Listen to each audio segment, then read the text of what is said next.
morning student. Today we will continue with history chapter 3, the Sultanate period.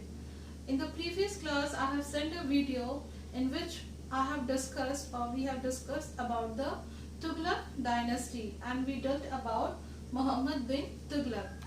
He was a very efficient ruler rather than his plans and his ideas were not effective. That means whatever the plans and schemes he put on to the people, that was miserably failed in his kingdom.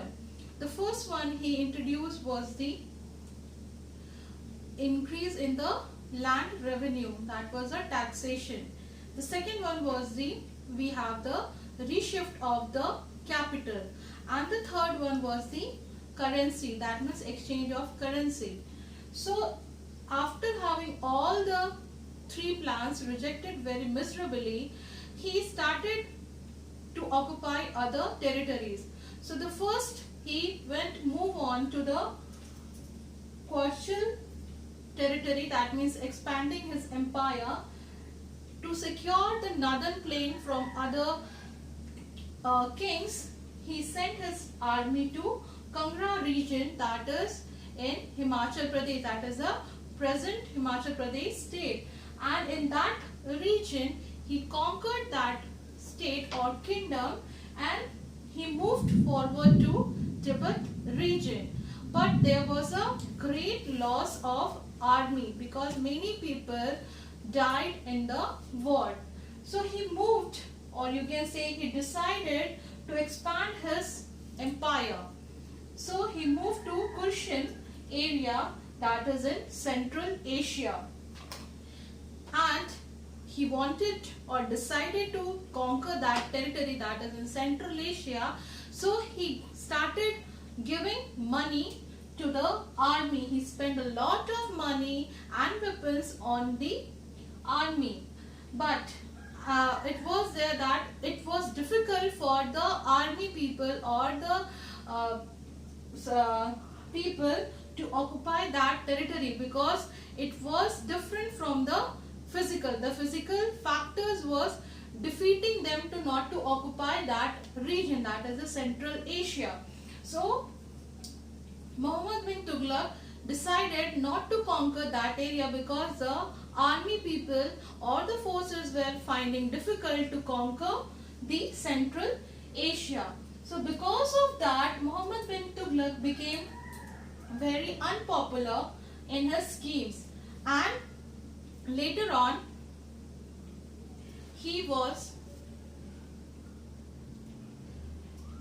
because of that he became unpopular, and later he lost the trust in between of the nobles and ulma. That means ulma here means the body of Maulvis, okay, and the people of his empire. So Muhammad bin Tughlaq became a very bad ruler, unfamiliar or unpopular because of his schemes. But his scheme was a good attempt to have a good territory, but it was not so because the timing was not appropriate for the schemes. So everyone lost his faith on Muhammad bin Tughlaq, and he was unable to conquer or control the territory, or you can say his empire. And because of that, a revolt broke out in Bengal, Gujarat, Wrangle and other places. And because of that, there became two regional kingdoms. That means there became two powerful regional kingdoms, that was Vijayanagar and Bahmani, which was located in the southern and Deccan region. That means after the revolt broke out in all the places, two powerful regional kingdoms became more powerful, that was the Vijayanagar and Bahmani, which was in the southern and the Deccan region. After Muhammad bin Tughlaq, another ruler, that is Firoz Shah Tughlaq, came into existence. That means he was put into the throne. He was his cousin, and he ruled from 1351 to 1388, and he wanted to have a good ruling in his era. So he supported the nobles and ulma so that he could be allowed to rule in that area, in the in an empire, in a peaceful manner. So he started giving iktas, that means land. Okay, he started giving iktas to the nobles and made it as a hereditary. Hereditary means that after the noble's death, his son will get the land. So it became a hereditary. So we are in today's world also, we know that after father's death, the son will get the property, and after his death, his son will get the property. So it become a hereditary. So to control the empire or kingdom, he made ikta as a hereditary. That means land given to his nobles, and after the death of the nobles, that will be transferred to his son. So it became hereditary. To please ulma, it is being seen that he started behaving like Islamic laws. That means how they were ruling, he started following the Islamic rules. And as a result, because of that, the nobles and the ulma started becoming more powerful than Firoz Shah Tughlaq, and they started administering the other decisions of Firoz Shah Tughlaq. As he was a very good and powerful ruler, he was also be considered as a reformer.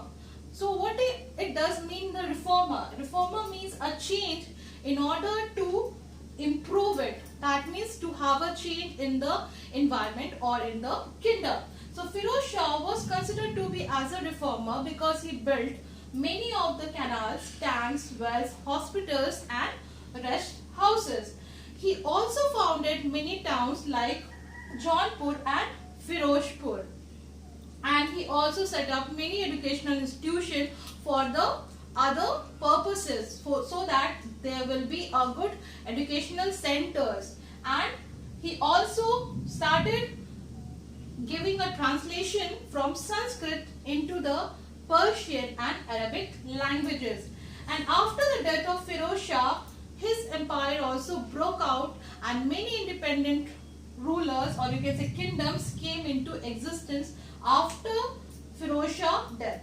So we have discussed in today's class about Muhammad bin Tughlaq, that is expandation, how much territory he wanted to occupy, but unfortunately he was unable to conquer that territory, and because of his schemes and ideas and policies, he became unpopular and he lost his faith on the nobles. That means the people doesn't have any faith on the ruler, and because of that he was considered to be as unpopular and efficient ruler. Moving to other things, after that it came Firoz Shah Tughlaq. He was his cousin, that is, he was his brother, and he wanted to rule in that kingdom, so he took, or you can say, the help of the nobles. He started pleasing the nobles, the ulmas and the people, so that he can rule peacefully. So we have dealt about these two things, and in the next class we will be dealing other aspects of Tughlaq dynasty. Thank you.